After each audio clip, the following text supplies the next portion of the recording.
Assalamualaikum warahmatullahi wabarakatuh.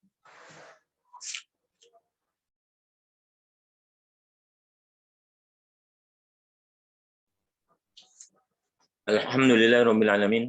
Wassalatu wassalamu ala asyrofil anbiya'i wal mursalin wa ala alihi washabbihi ajma'in. Asyhadu an la ilaha illallah wahdahu la syarikalah wa asyhadu anna Muhammadan abduhu wa rasuluh la nabiyya ba'dahu. Allahumma shalli wa sallim wa barik ala nabiyyina Muhammad wa ala alihi wa sahbihi wa man tabi'ahu bi ihsan ila yaumiddin. Allahumma la sahla illa ma ja'altahu sahla wa anta taj'alul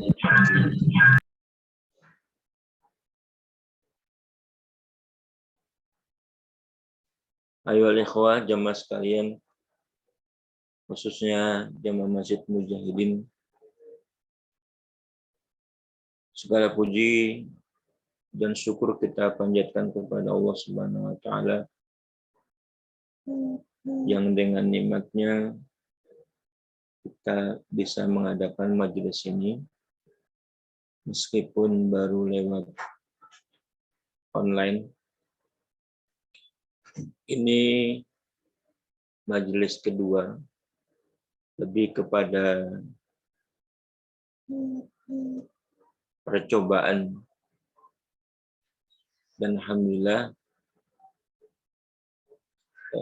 dengan begini kita semakin dipandaikan oleh Allah Subhanahu wa taala karena keadaan menuntut kita seperti ini.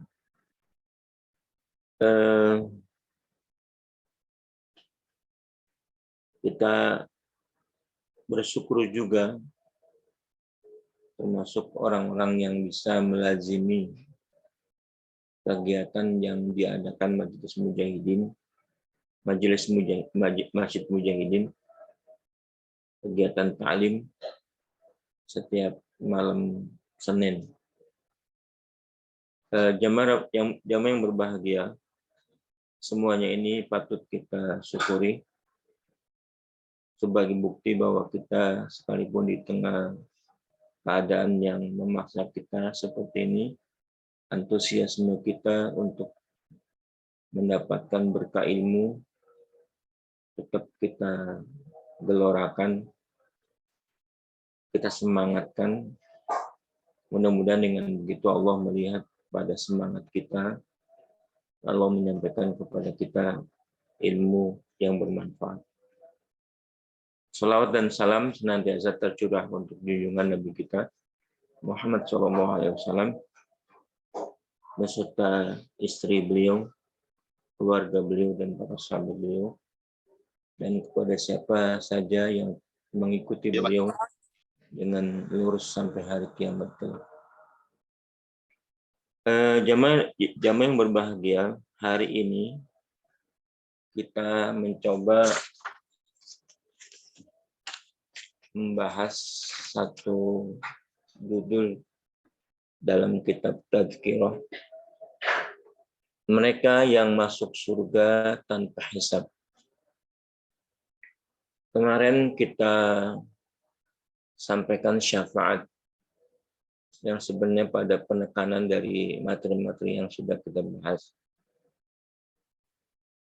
Dalam sebuah percakapan Allah Subhanahu wa taala dengan Nabi Muhammad SAW,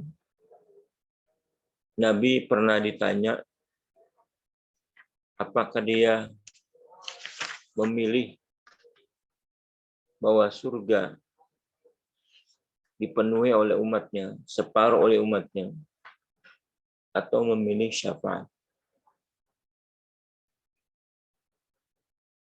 Allah menawarkan kepada Nabi kita Muhammad SAW, apakah surga akan dipenuhi separuh umat beliau?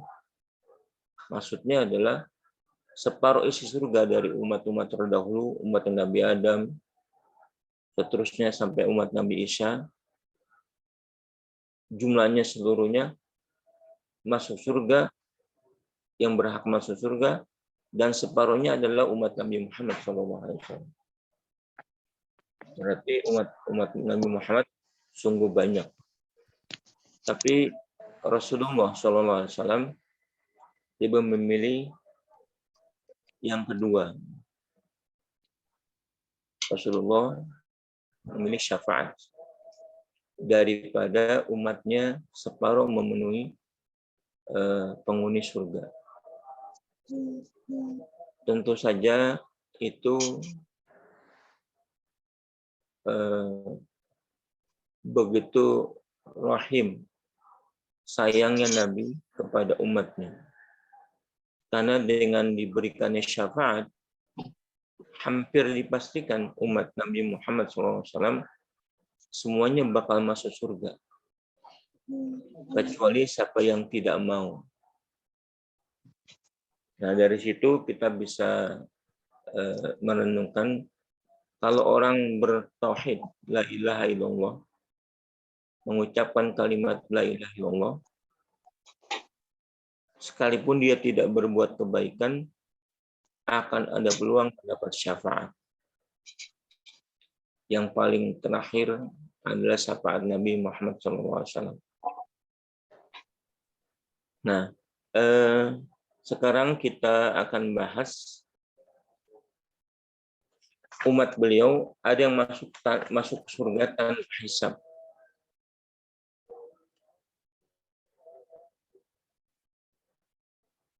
Siapa umat beliau yang masuk surga tanpa hisab? Dalam sebuah hadis riwayat Imam Muslim dari Imran bin Husain, Nabi bersabda, "Yadkhulu min ummatil jannah sab'una alfan bighairi hisab." Dari umatku ada 70.000 orang yang masuk surga tanpa hisab.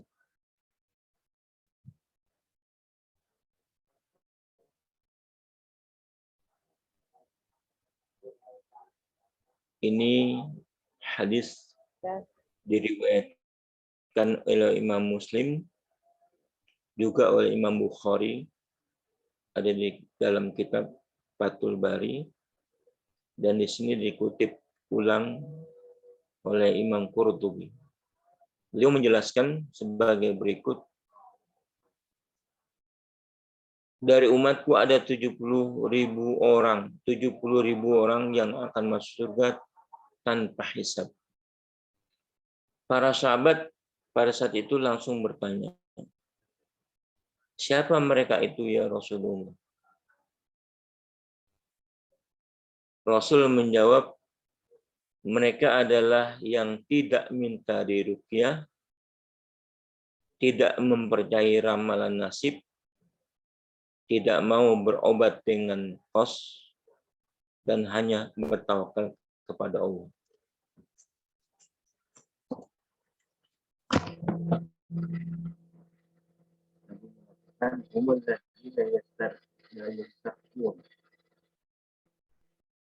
ولا يقتلون ولا يتطيرون وعلى ربهم يتوكلون.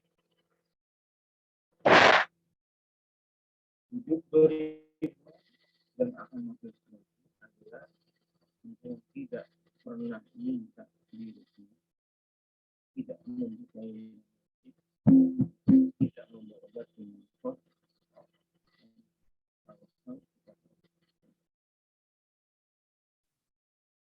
Pak Ustadz, maaf suaranya nggak jelas.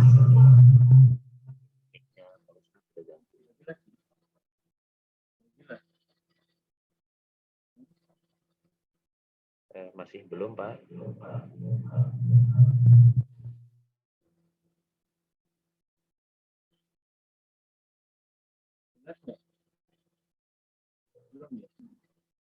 Pak. Mungkin koneksi ke laptopnya atau ke handphone.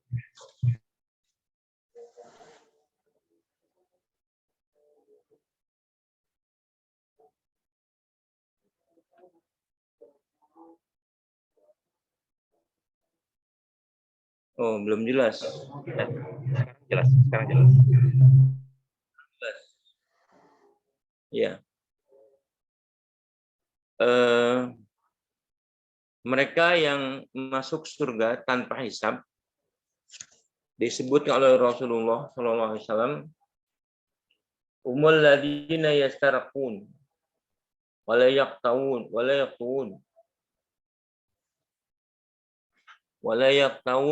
wala yusyrikun wala yatatahharun wa ala rabbihim yatawakkalun.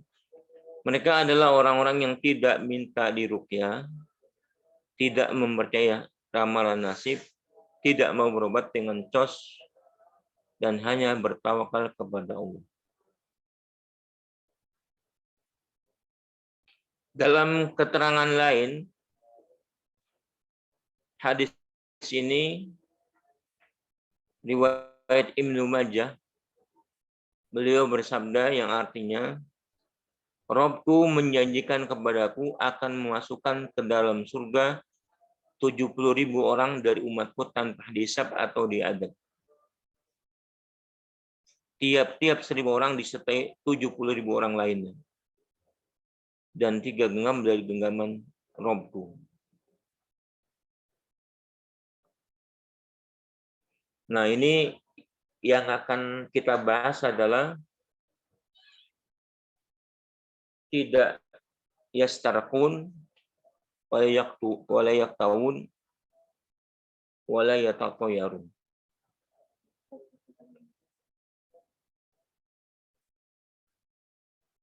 Dalam cerita ini ada sahabat yang terkenal sebagai Ukasha bin Mihsan.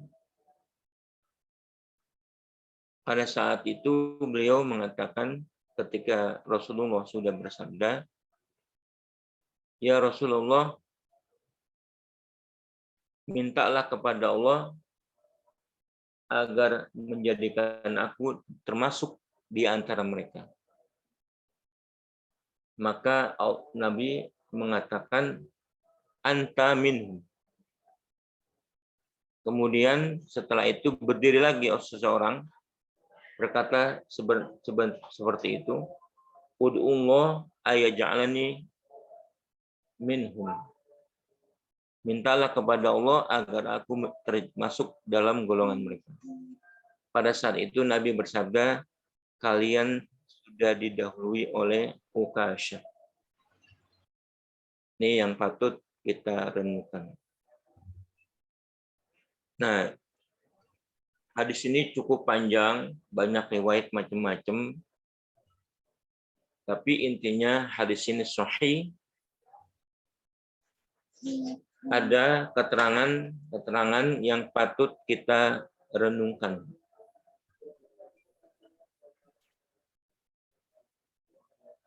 Yang masuk surga tanpa hisab disebutkan oleh Rasulullah SAW, mereka adalah orang-orang tidak minta diruqyah, tidak mempercayai nasib, tidak mau berobat dengan cos, dan hanya bertawakal kepada Allah. Inilah tentang konsekuensi dari kesempurnaan tauhid. Orang yang bertauhid dipastikan akan masuk surga, apalagi dengan sempurna. Dikatakan, bagaimana tidak minta diruqyah? Bagaimana dengan pengobatan dengan cara cos dan seterusnya? Sebelum itu saya sampaikan, ada hadis yang menyebutkan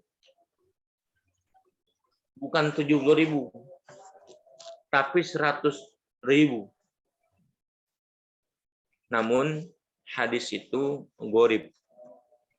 Yang lebih terkenal adalah Rasulullah bersabda, dari umatnya ada 70.000 orang yang akan masuk surga tanpa hisab.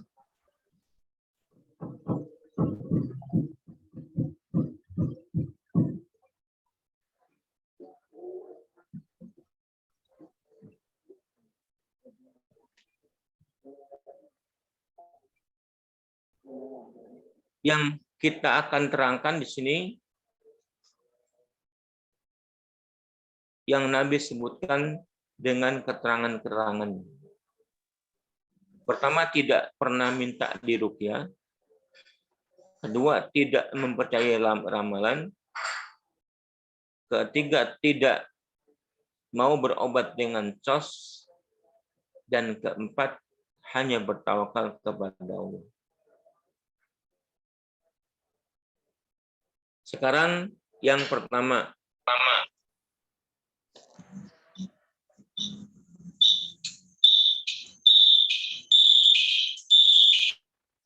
Apakah ini masih jelas suaranya ya? Jelas. Jelas. Yang pertama, tidak pernah minta diruqyah.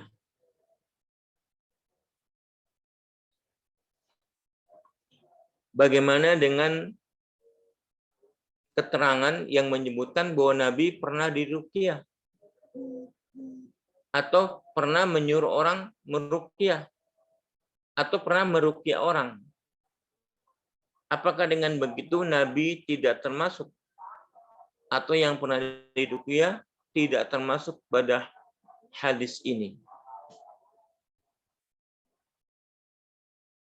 Nabi bahkan bersabda, dahulu para sahabat menceritakan ruqyah itu semacam jampe-jampe dengan doa-doa.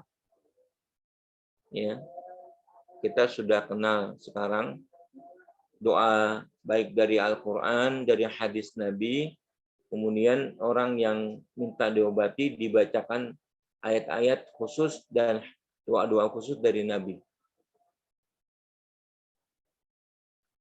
Nah, ketika para sahabat membawa ruqyah, Nabi berkata kepada para sahabat, "A'ridu alayya ruqakum. La ba'sa biruqa ma lam yakun fi syirk." Perlihatkan kepadaku ruqyah kamu sekalian. Tidaklah mengapa menggunakan mantra atau jampe selagi tidak memuat kesyirikan.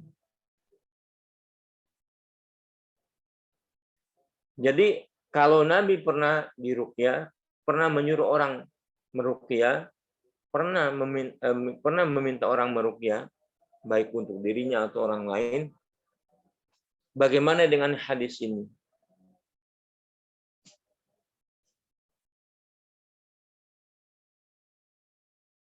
Tidak mengapa ruqyah yang tidak mengandung kesyirikan. Berarti ruqyah yang menghalangi seseorang dari memasuki surga tanpa hisab adalah ruqyah yang mengandung kesyirikan. Adapun ruqyah-ruqyah syar'iyah yang tidak mengandung kesyirikan itu dibenarkan. Boleh, tidak terlarang. Dan dalam ruqyah itu yang ini dicirikan oleh hadis pada yang keempat, wa ala rabbihim yatawakkalun, dan kepada Rabb mereka bertawakal. Orang yang diruqyah atau orang yang meruqyah, ya, itu haruslah kepasrahannya hanya kepada Allah. Bahwa doa-doa sekalipun dari Al-Quran, sekalipun dari hadis-hadis Nabi, tetap dikembalikan kepada Allah.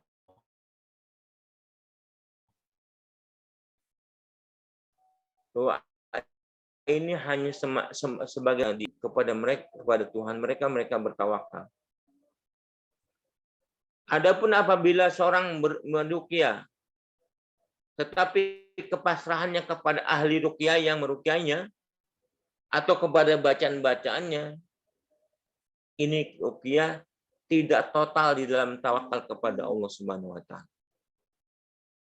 Memang dalam kajian tauhid yang sempurna, ada yang beranggapan orang yang tidak mau diruqyah itu sudah setiap sakit diserahkan kepada Allah Subhanahu wa taala. Tanpa ikhtiar, tanpa berobat, tapi tawakalnya penuh kepada Allah Subhanahu wa taala. Ada ulama-ulama yang mengambil jalan seperti itu. Tetapi yang umum adalah ketika orang diruqyah atau meruqyah, dia tidak boleh berpasrah kepada ayat, kepada doa-doa dari Nabi, tapi pasrahnya harus kepada Allah Subhanahu wa taala. Maka yang seperti ini tidak mengapa. Jadi orang diruqyah dengan keyakinan seperti ini, tidak berserah kepada doa-doanya, itu bisa masuk ke dalam surga tanpa hisab. Adapun yang dikhawatirkan adalah seseorang meruqyah, tapi orang itu berserah kepada ayat-ayat yang dibaca itu. Nah, termasuk pengobatan secara global. Kalau kita zaman sekarang dengan dokter atau petugas kesehatan, hati-hati bahwa kita benar caranya, benar metodenya, tapi yang perlu digarisbawahi adalah ini ikhtiar, semata ikhtiar. Tidak boleh kita menggantungkan kepada dokter ini, kepada obat ini. Tetap tawakalnya kepada Allah Subhanahu wa taala. Ini yang pertama. Kemudian pengobatan dengan sos. Dalam bahasa Arabnya pengobatan al-kai. Al-kai itu dengan cos, maksudnya adalah orang yang terluka diobati dengan cara besi dipanaskan, kemudian ditempelkan kepada lukanya itu. Ya. Besi dipanaskan, ditempelkan ke dekat ke lukanya itu pengobatan dengan cara kai. Diterjemahkan dalam bahasa kita dengan cos. Nah, pada kenyataannya Nabi juga ketika perang Uhud, ya, giginya dan wajahnya yang berdarah-darah itu diobatin dengan cara kai, dengan cara cos. Demikian pula Mu'ad bin Jabal, Ubay bin Ka'ab pernah melakukan dengan cos. Bagaimana dengan hadis ini? Tidak melakukan pengobatan dengan cos. Sekali lagi adalah ketawakalannya kepada Allah yang tidak boleh keliru. Kemudian yang ketiga, wala yatapayyarun. Tidak berprinsip mempercayai ramalan nasib. Ini di zaman Rasulullah SAW pernah kejadian, ya. Ketika terjadi sebuah peristiwa, lalu orang menghubungkan dengan burung, baik burung yang hinggap di rumahnya atau di dekatnya, itu namanya yatapayyarun. Namanya tiaroh. Nah, tiaroh ini menjadi pangkal dari tidak sempurnanya tauhid dalam keimanan kepada takdir Allah Subhanahu wa taala. Kalau di zaman kita termasuk tiaroh itu adalah orang yang dalam dalam kesehariannya, misalnya mencelakakan tidak sengaja melindas kucing. Terus dia percaya kepada nasib sial karena kucing itu. Jadi tidak jadi berangkat diurungkan. Begitu pula burung-burung yang hinggap, termasuk kalau lagi diam kejatuhan cecak, kemudian dia meyakini ada sesuatu yang akan terjadi. Ini termasuk menganggap akan kejadian pada dirinya karena binatang-binatang itu. Nah, ini termasuk tiaroh. Kenapa tiaroh tidak boleh? Tiaroh tidak boleh karena menggantungkan nasib dia atau nasib seseorang karena percaya kepada binatang-binatang. Padahal tidak ada yang memberikan manfaat dan madarat kecuali Allah Subhanahu wa taala.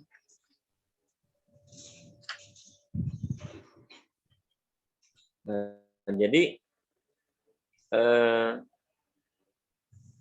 ruqyah, pengobatan dengan kai atau cos, atau berkeyakinan dengan nasib yang akan terjadi atau tiaroh, ini yang akan menghalangi seseorang kalau melakukannya.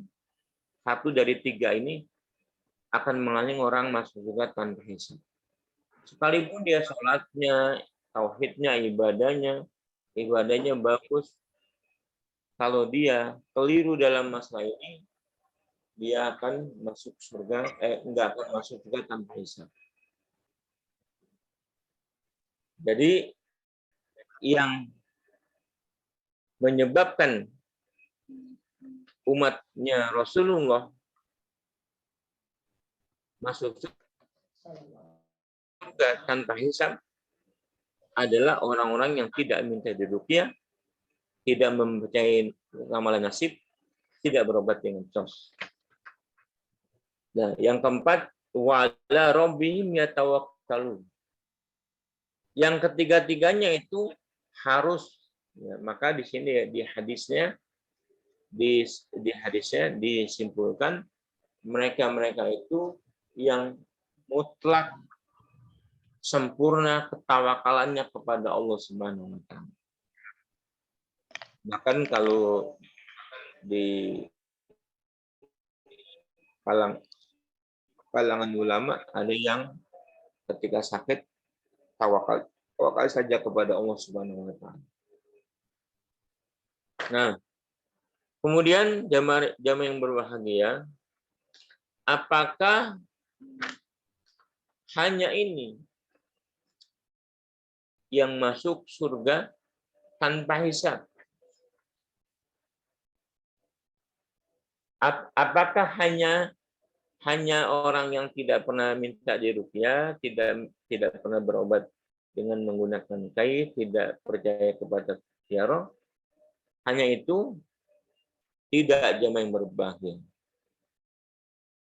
Kalau kembali kepada Quran, surat Fatir, surat ke-35 ayat 32, A'udzubillahi minasyaitonirrajim.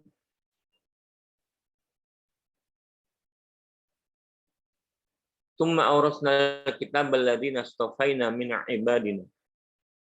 Faminhum dzalimun li nafsihi wa minhum muqtasid wa minhum sabiqun bil khairati bi'idznillah. Dzalika fadlullahi yu'tihi man yasha. Kemudian kami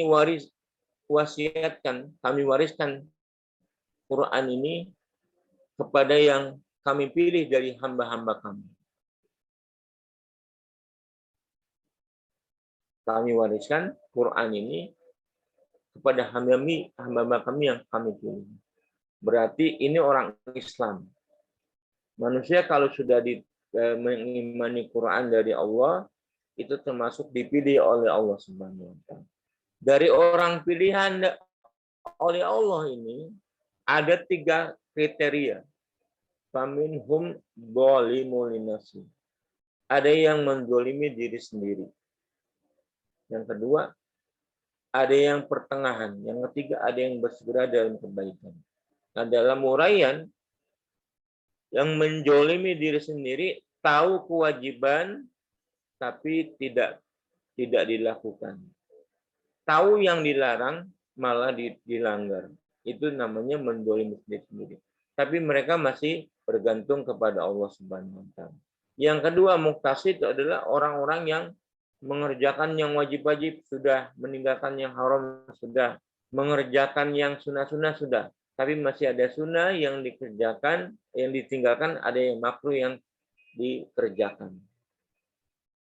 Nah, yang sabiqun bil khairat, yang semuanya apakah wajib, apakah sunnah, dikerjakan semuanya. Yang haram atau yang makruh ditinggalkan semuanya. Sampai-sampai perkara-perkara yang mubah dia takut dan meninggalkannya karena khawatir akan terjumus kepada kesalahan. Nah, 2 orang ini yang pertama zalimul nafsi akan menanti apakah Allah ampuni atau tidak. Artinya orang ini akan berperkara di yaumul hisab. Yang kedua, muqtasid dan sabiqun bil khairat akan masuk surga langsung masuk surga. Jadi tidak pernah mencicipi neraka, langsung masuk surga. Nah, di antara mereka ada yang masuk surga tanpa hisab. Nah, itu secara umum. Intinya adalah sabiqun bil khairat atau muqtasid. Nah, dalam keterangan hadis menyebutkan yang masuk surga tanpa hisab adalah orang yang penyantun, penyabar, pemberi maaf,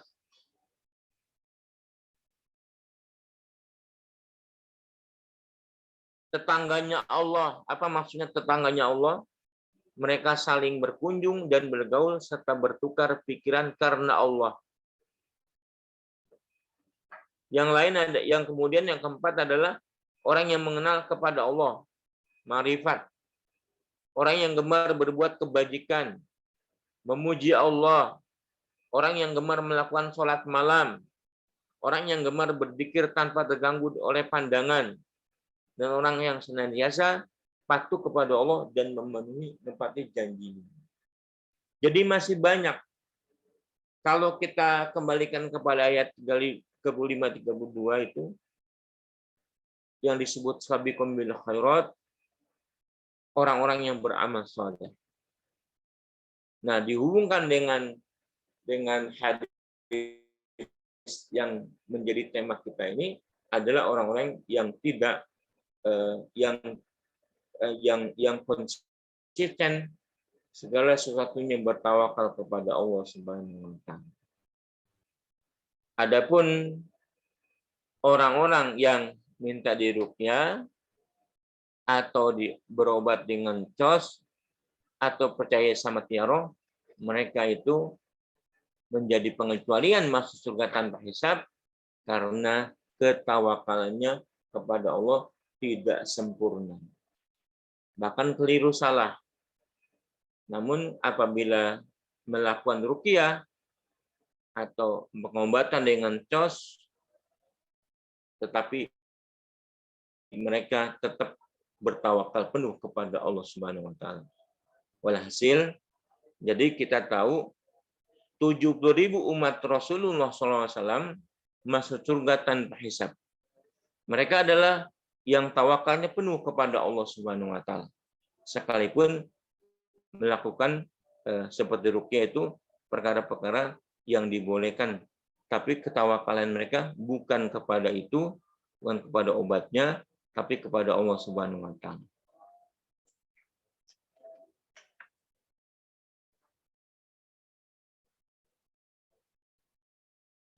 Kemudian jamaah yang berbahagia,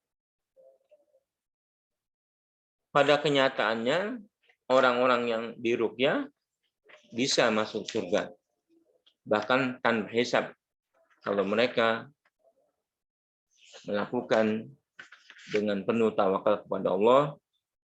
Adapun ruqyahnya memang itu disyariatkan, atau pengobatan kai itu disyariatkan, ditempuhnya sebagai sarana berobat. Adapun tawakalnya kepada Allah Subhanahu wa taala. Ada ulama-ulama yang sangat tawakal apabila sakit sudah tidak berobat seperti itu, ketawakalnya kepada Allah Subhanahu wa taala. Apalagi sakit, apabila kita renungkan, kalau dengan sakit itu Allah lebih mencintai daripada sehat, maka para ulama itu lebih mencintai sakit. Karena itu artinya kecintaannya kepada Allah yang lebih diutamakan daripada kepada yang lain. Allah a'lam bishawab. Demikianlah yang bisa kita kaji dari bab mereka yang masuk surga tanpa hisab dari umat Rasulullah SAW. 70.000 umat yang akan masuk surga tanpa hisab. Sebelumnya ada sedikit keterangan tambahan. Ada yang membuat semakin banyak, karena 70.000 kalau dihitung umat-umat Rasulullah udah berapa? Tentu kita nggak termasuk, karena ketika Rasulullah wafat jumlah para sahabat aja 114.000. Padahal iman orang-orang yang generasi berikutnya tidak pernah bisa mengalahkan imannya para sahabat. Nah, ada keterangan dari Rasulullah, dari Anas bin Malik radhiyallahu anhu, bahwa dari 70.000 orang itu sesungguhnya akan masuk surga dari umatku 70.000 orang. Masing-masing dari 70.000 itu disertai 70.000 orang lagi. Wallahu a'lam. Ini 70.000, masing-masing 70.000 itu artinya satu orang membawa 70.000. Betapa banyak dari umat Rasulullah. Maka itu 70.000 adalah bilangan yang memastikan secara nas begitu adanya, tetapi dari masing-masing 70.000 itu akan membawa 70.000 lagi. Wallahu a'lam bishawab. Yang menjadikan hikmah buat kita adalah kita tawakalnya kepada Allah dan teruslah kita mencari ilmu bagaimana kita bisa mendapatkan jalan ke dalam surga. Ilmu yang pertama, yang kemudian dari ilmu itu kita amalkan semampu kita. Mudah-mudahan kita ditambahkan ilmu dan diberikan kemampuan untuk beramal soleh. Wallahu a'lam bishawab. Sampai di sini. Billahi fasabil haq. Assalamualaikum warahmatullahi wabarakatuh.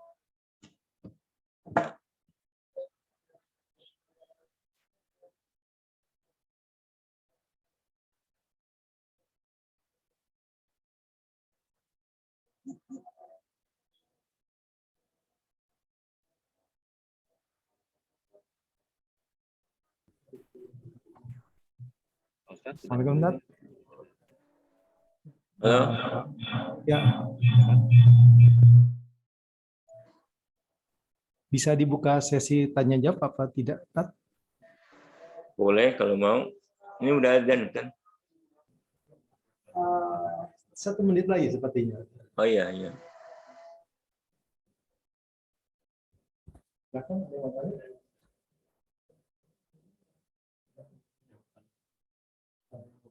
Dirin?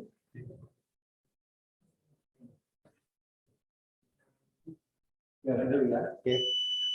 Ya, kebetulan udah masuk waktu, Tat. Syukuran, Tat, atas kajiannya, atas waktunya juga. Karena udah masuk waktu kebetulan. Jadi ya, sudah masuk waktu. Jadi sesinya kita akhiri sementara saat ini aja Tat ya. Insya Allah kita ketemu Senin depan pada maghrib seperti biasa. Assalamualaikum.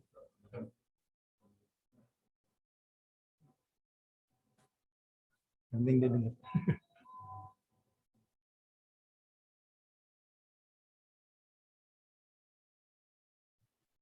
Pak Ustadz sedang dengar.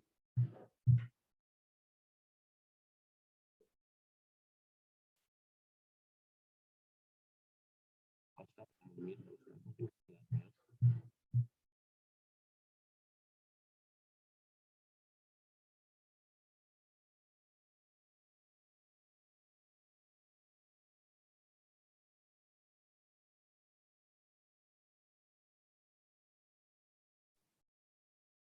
Baik Pak Ustadz, kalau gitu